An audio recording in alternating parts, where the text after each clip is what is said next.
Bonjour, bonjour, bienvenue sur le plateau de Bâti Journal TV. Nous sommes au Forum Bois Construction 2021, toujours dans ce magnifique bâtiment qui est le Grand Palais éphémère. Et nous allons parler du Grand Palais éphémère par le biais de son auditorium, puisque j'ai avec moi les architectes et les constructeurs de cet auditorium. Donc Kevin Guédou, bonjour. Bonjour. Vous êtes architecte, Art Build, oui, il faut dire Art Build maintenant. Vous nous présentez l'agence rapidement ? Oui, alors Art Build est une agence franco-belge, mais aujourd'hui qui est une seule entité, qui a été créée il y a 30 ans en Belgique.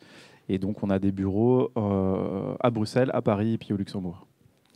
À côté de vous, monsieur Moustapha Marchal, bonjour. Bonjour. Vous êtes étudiant en architecture à l'école Malaquais. Oui, exactement. Voilà. L'architecture, pour vous, c'était quelque chose de... Comment dire ? Une vocation ? Oui, ça peut être. C'est une source d'inspiration. Une source d'inspiration. À côté de vous, monsieur Arthur Cordelier, bonjour. Bonjour. Vous êtes directeur de Wallup Préfa. Tout à fait. Qu'est-ce que c'est Wallup Préfa ? Alors Wallup Préfa, c'est une solution constructive, donc collaborant en bois, béton de chanvre. Et donc on est une industrie qui propose de la fourniture pour l'intégralité du bassin parisien et français. Donc bois, béton de chanvre collaborant. Bois, béton de chanvre collaborant. On va donc voir avec vous le projet de l'auditorium de cet espace ici, Forum Bois Construction. D'où vient ce projet et comment l'avez-vous conçu ? Alors ce projet, c'est une commande directe de l'organisatrice, donc Nicole, pour le Forum Bois Construction de l'année dernière, qui devait se passer au Grand Palais, effectivement, qui a été décalé. Et puis on avait proposé à la base le totem qu'on avait réalisé dans le cadre des démonstrations forestières, dans le cadre de la foire de Libramont. Et ce projet avait été assez vu et plébiscité, donc on nous avait demandé effectivement de travailler sur ça. La commande, c'était un auditorium de 350 places à peu près dans le cadre du Grand Palais. Voilà. Alors, c'est un auditorium dans le cadre du Grand Palais, mais c'est aussi un programme de recherche parce que vous cherchez à voir comment réutiliser dans le cadre d'une déconstruction, ce qui n'est pas le cas aujourd'hui, mais le CLT, c'est ça ? Oui, c'est ça. C'est comment est-ce qu'on peut réutiliser le panneau de CLT à d'autres fins, à des fins esthétiques diverses et variées. Parce qu'on avait vraiment effectivement l'habitude de voir des planchers CLT utilisés sur des murs, etc., de manière rectiligne. Comment est-ce qu'on pouvait induire une courbe avec ça ? Donc ça fait partie effectivement du programme de recherche de AB Lab, qui est le laboratoire de recherche R&D de Art Build. Et comment donc justement comment on crée ce cintrage ? Alors ce cintrage, il est créé à froid, c'est-à-dire par usinage. Donc on crée des rainures qui permettent de cintrer et d'avoir des jambes de torsion dans le panneau. Donc on peut créer toutes sortes de rayons de courbure. Et surtout, ce qui est intéressant, c'est que contrairement à certains moules qu'on utilise pour faire des éléments courbes, on peut le remettre à plat. Donc on peut le transporter avec un moindre volume. D'accord, et ça on verra que c'est important quand on veut venir le faire. Tout à fait. L'apporter ici. Mais je reviens un peu sur l'architecture, sur le projet architectural en lui-même. Comment vous le prévoyez, comment vous le concevez ? Alors, on le conçoit par rapport aux besoins. Les besoins, c'était d'avoir 350 places à l'intérieur. On voulait créer un espace qui ne soit pas non plus imperméable par rapport à ce qui se passait à côté. Donc, on crée des grands volumes avec les modules qui étaient les nôtres et qui étaient ces panneaux cintrés.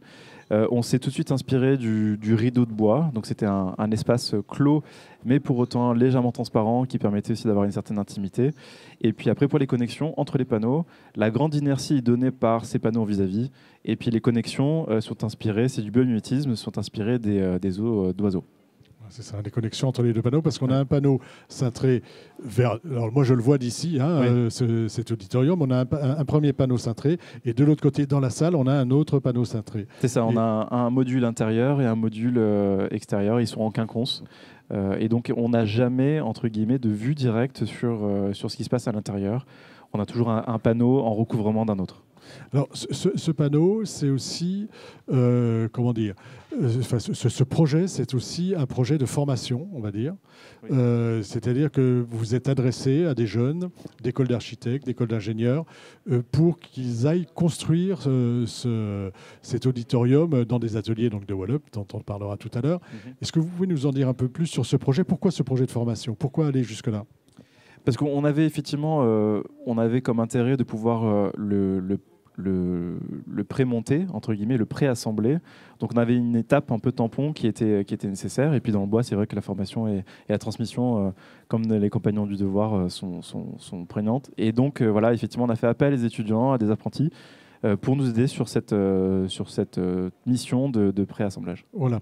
Eh bien, on va voir avec vous comment ça s'est passé, Mustapha, Marshall. Donc, vous êtes étudiant en architecture. Vous avez comment ça se passe? Il y a eu une candidature, vous y avez répondu? Oui, ça a été par le biais de l'école Malaquais. Ils nous ont envoyé un mail et après on les a répondu comme quoi on voulait participer. Et je voudrais bien remercier Artembult parce qu'ils ont nous accepté dans leur quota à cette aventure. Et comme ça, on s'est lancé. Voilà. Vous êtes un étudiant en architecture et Erasmus, c'est ça? Oui, exactement. Je suis en Erasmus à Malaquais. D'ailleurs, je n'étais pas le seul étudiant dans l'équipe. On avait, comme vous avez dit, des étudiants des écoles d'ingénieurs de Paris-Saclay, des instituts de Lyon, de Nantes. Et j'avais encore un compagnon qui était aussi en Erasmus à Malaquais avec moi, un Italien. Moi, je suis istanbouliote. Donc, je pense que cet rassemblage de l'équipe, d'avoir un Istanbuliote d'un Italien dans l'équipe, ça s'accorde parfaitement avec l'esprit international du forum, je pense. Parfait. Quelle a été votre mission? Notre mission, je peux dire qu'on a toujours travaillé ensemble avec les charpentiers, sauf quelques missions exceptionnelles. On a toujours partagé des missions, donc de l'organisation des espaces, des personnes de travail. Après, dans certaines situations, on a eu besoin de scier le bois, de le toucher, de le visser. De cette association fine avec le métal, ça a été un expériment unique pour nous. Et donc notre mission, c'était de mettre les tiges, les cintrés, de mettre les clavettes, et après plein d'autres missions qui étaient nécessaires. Voilà, mais en fait, vous avez touché la matière. Oui, exactement. C'était une première pour vous de travailler le bois? De travailler le bois, oui, c'était la première fois. Même si on a des cours dans les écoles d'archi maintenant sur l'écologie, sur la construction durable, on n'a pas vraiment des cours techniques sur le bois.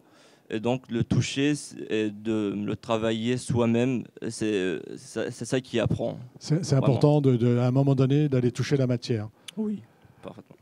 Et vous avez travaillé donc avec des ingénieurs, avec des apprentis ingénieurs, on va dire, des charpentiers et des jeunes architectes, enfin en tout cas qui se destinent à cette profession.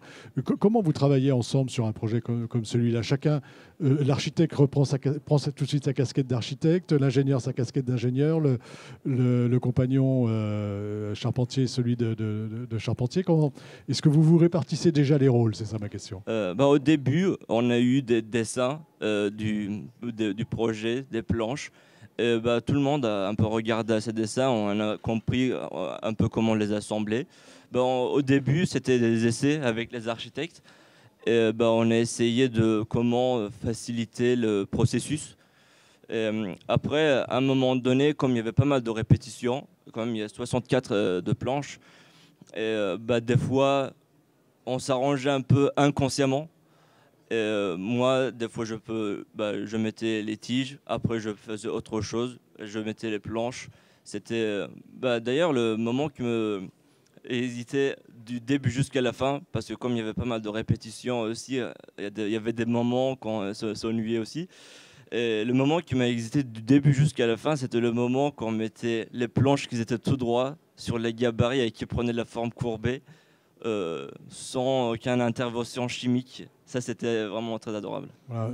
Le fait de pouvoir... Allez-y. Oui, et puis ce qui est intéressant là-dedans, c'est qu'ils étaient en toute autonomie. Alors nous, on avait défini une méthodologie, un process pour pouvoir assembler, etc. Donc il y avait des tâches qui étaient ordonnancées, qui étaient hiérarchisées. Mais le but, c'était de pouvoir leur permettre de découvrir aussi quelles étaient les tâches annexes qu'ils pouvaient faire et la manière de s'organiser. Donc ils ont été en toute autonomie lâchés sur le projet. Et ce qui m'a beaucoup plu aussi, c'est que certains étudiants... comme Mustapha, ne sont pas forcément arrivés avec une expérience très importante du milieu de la construction.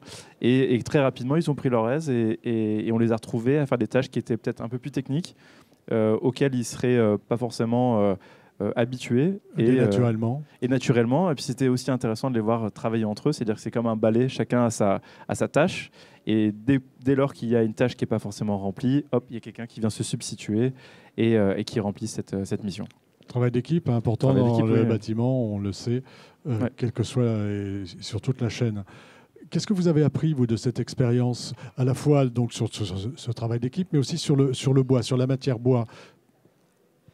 Sur le bois, je peux dire qu'auparavant, j'avais jamais vu une utilisation de cette façon du bois, d'enlever la matière et de le courber d'une manière sans chimique. Ça, pour vous, c'est important, hein, que ce soit à froid, qu'on vienne vraiment le courber d'une manière naturelle. Hein. Oui, de garder la nature de bois, de ramener à cette forme facilement, c'est important, je pense. On va aller voir dans vos ateliers. Vous avez une usine toute neuve. Tout à fait. Et qui n'était pas encore en activité, et vous avez proposé en fait vos ateliers. Oui, en effet, on a mis à disposition les ateliers parce que déjà, d'une part, ce projet est extraordinaire. Il a un esthétique, il a une histoire, et puis tous les échanges que vous avez évoqués juste avant avec la formation, forcément, personnellement, moi, ça me touche. Je viens de ce monde-là, j'ai transformé de la matière, et c'est ça qui m'a donné envie de continuer, de pousser plus loin. Donc c'est une sensibilité qui est vraiment partagée. Et on avait une partie de notre atelier qui était entièrement vide car la production a été lancée uniquement la semaine passée et dédiée à ce genre d'activité quelque part parce que nous on fabrique de la façade, donc on a les ponts roulants nécessaires, on a de la place, on a on va dire des ouvertures qui permettent aux camions de rentrer, d'être déchargés directement, travailler en sécurité dans de bonnes conditions. Donc je pense que les planètes s'alignaient et il a fallu du moins qu'on aille tous ensemble dans cette direction pour que ça puisse fonctionner dans les délais. Et c'était vraiment un réel plaisir. Dans les délais, on a mis... Alors, on rappelle, hein, c'est vrai que les panneaux sont quand même d'une hauteur importante, c'est un peu plus de 5 mètres, c'est ça ? 5,25 m. 5,25 m. Donc, c'est des gros panneaux. On a besoin quand même de manutention, de pouvoir... Donc, ça, c'était nécessaire. C'était vraiment ce travail d'atelier qui était important.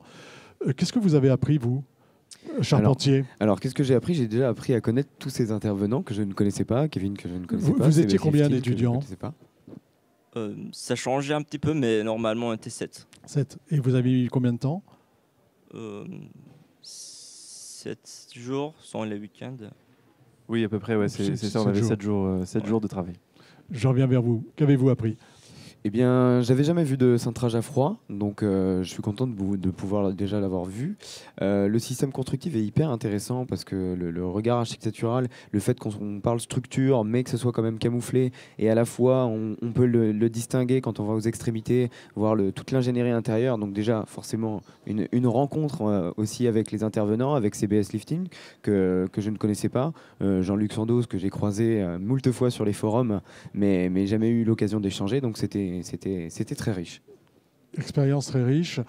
On arrive non, on n'est pas à la fin de notre échange, donc c'est bien, on va pouvoir continuer. Sur ce module, hein, cette pièce est démontable.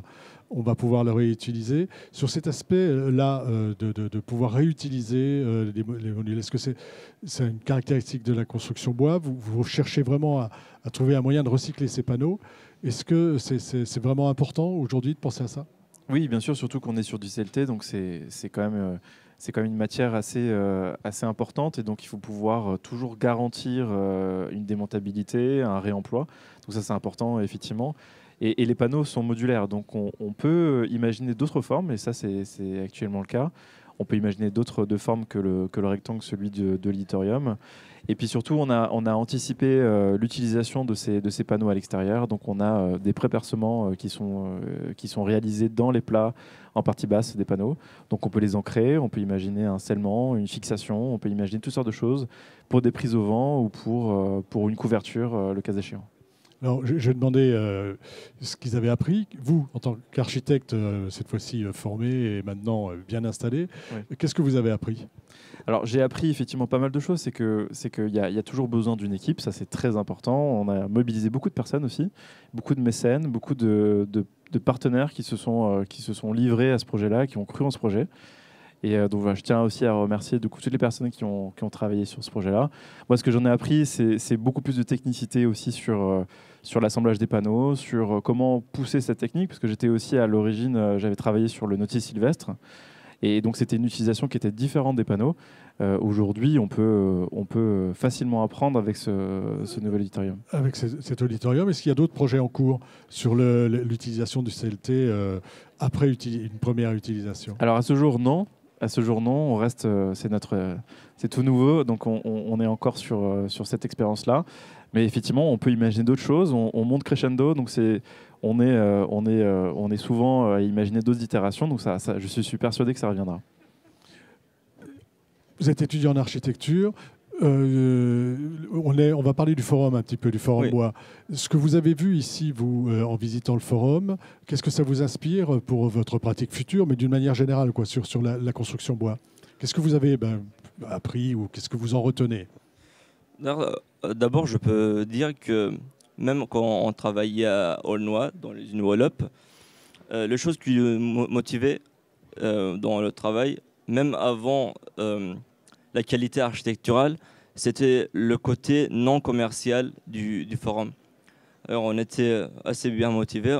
D'ailleurs, on avait la chance d'être accompagné par Jonas, qui est un journaliste, pendant tous ces 10 jours. Et on a eu pendant ce travail des discussions chaleureuses sur comment les problèmes de construction en bois, sur le bois en général. D'ailleurs, ça a rajouté une sensibilité, je peux dire ça. Je vois qu'il y a pas mal de choses qu'on apprend facilement en discutant dans les stands avec toutes les entreprises. D'ailleurs, ils sont très bien pour faire des explications. Donc, je crois qu'il y a pas mal de choses qu'on peut pas apprendre à l'école et qu'on peut apprendre dans le forum. Alors, juste sur le bois, aujourd'hui, c'est quelque chose que vous utiliserez, que vous pensez utiliser plus tard dans votre pratique? Oui, en fait, je peux dire que dans mes projets jusqu'à présent, dans ces 3 années que j'ai passées dans les écoles d'architecture, l'utilisation de bois, pour nous, c'était plutôt une image. On a du bois dans une salle, mais ça ne nous représente pas beaucoup de choses parce qu'on n'avait pas le savoir-faire. Et là, je crois, après ce forum, ça m'a rajouté pas une savoir-faire, mais au moins je connais plus le matériel. Et, je peux utiliser plus consciemment le bois et de combiner aussi les techniques. Plus naturellement. Oui. Vous vouliez ajouter quelque chose? Oui, parce que c'est vrai que dans les écoles d'architecture, le matériau est absent. C'est le grand absent en fait des écoles d'architecture, c'est que ça reste des volumes, ça reste des choses, des espaces, etc. Et on n'apprend pas forcément à concevoir des bâtiments au travers du matériau. Et puis surtout, ce que ça conditionne aussi d'utiliser un matériau plutôt qu'un autre. Et donc là, effectivement, l'expérience qu'a Mustapha aujourd'hui, au travers effectivement de l'apprentissage qu'il en a fait du bois, mais aussi du chanvre, etc., ça lui donne une certaine expérience des possibilités, des limites aussi de certains matériaux. D'accord. Parce que vous avez pu faire une démonstration des façades chanvre alors, pendant cette formation. Tout à fait. On en a profité un petit peu pour présenter la filière, parce qu'on a la chance sur notre site d'avoir aussi la première transformation de la plante. Donc on est vraiment proche du champ et pouvoir encore le montrer, acculturer et expliquer ce qui se passe chez nous, notre réalité, c'est toujours un plaisir et surtout qu'ils étaient vraiment très intéressés. Donc c'était un échange qui était très constructif. Échange constructif. Merci, là aussi, j'ai trouvé.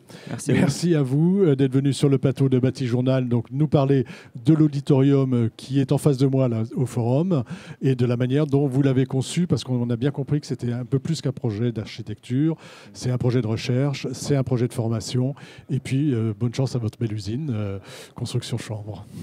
Merci à vous, messieurs. Merci. Une émission à retrouver sur notre site internet Bâti Journal TV et sur les sites de nos partenaires que sont France Bois Forêt et le Forum Bois Construction. Merci à vous. Bonne journée.